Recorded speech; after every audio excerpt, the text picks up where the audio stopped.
d'abord, qu'est-ce que ça mange en hiver un anthropologue judiciaire? Mettons que vous avez décidé d'aller pique-niquer quelque part du côté de la rivière des Prairies. En gang, ou tout seul, ou en couple, ou whatever. Enfin bref, vous arrivez là, sur le bord de la rivière, et pour refroidir votre bouteille de vin, ou de bière, ou de whatever, vous l'attachez après une ficelle et vous la plongez dans le fond de l'eau. Vous préparez votre snack, tout va bien, puis vous décidez de remonter la bouteille.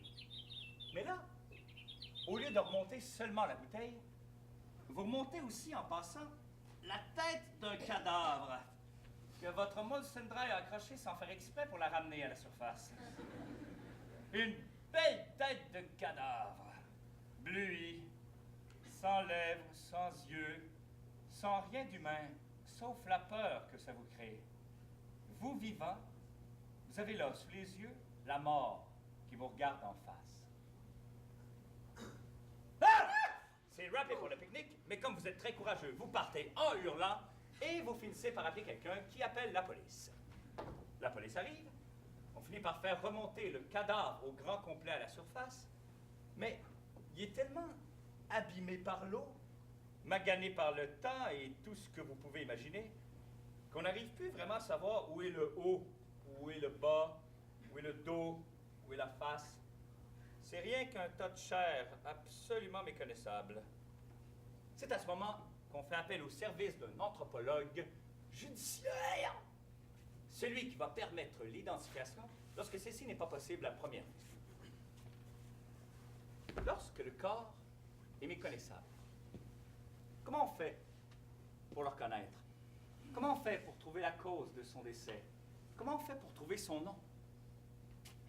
Déjà, vous pouvez, grâce à la dentition, savoir si vous avez affaire à un enfant, un adolescent, un adulte, un vieillard. Comme par exemple, ici, on a affaire à une australopithèque de 32 ans qui était représentante des produits Avon. On peut également deviner le sexe par la taille du bassin. Mais quand il n'y a plus de dents, plus de bassin, comment est-ce qu'on fait?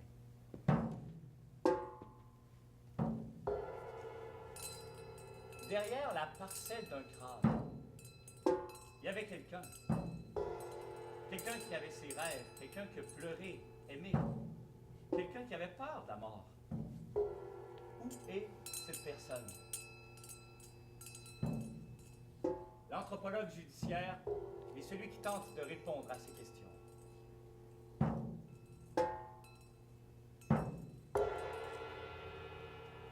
Pourquoi j'ai choisi ce métier-là?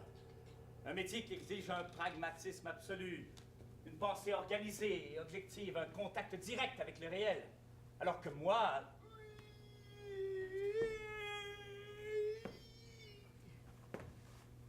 Disons que j'étais bon à l'école, mais c'était pas de ma faute, c'est à cause de mon frère qui faisait toujours des fugues.